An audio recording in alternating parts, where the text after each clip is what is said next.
సాధన కూడా నిరంతరం ఉండాలి, ఎక్కువ ఉండాలి. అప్పుడే ఆ దైవానుగ్రహాన్ని పొందగలుగుతారు. పొందగలిగి సమస్యల నుంచి బయటపడతారు. ఎందుకంటే దైవం ఎప్పుడూ కూడా అనుగ్రహించడానికి రెడీగానే ఉంటుంది. ప్రతి ప్రాణి యందు పక్షపాతం లేకుండా సమానంగానే ప్రేమ కలిగి ఉంటుంది దైవం. ఏదో తెలియక కొన్ని జన్మల నుంచి వచ్చిన ఆ కర్మ పరంపరల వలన ఒక్కొక్కరికి ఒక్కొక్క విధంగా తేడాలు ఉంటాయి కష్ట సుఖాల్లో. ధర్మశాస్త్రం ప్రకారం మరి వాటిని అనుభవించాలి కాబట్టి తప్పనిసరి పరిస్థితిలో కొంతకాలం ఆ కష్టాలు కొనసాగుతూ ఉంటాయి.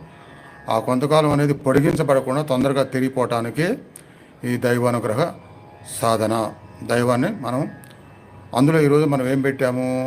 ప్రత్యేకమైన సోమవారం మహాశివుని ప్రత్యేకమైన ప్రాధేయ సాధన వలన కోరికలు తెరడం తథ్యము అని పెట్టాము.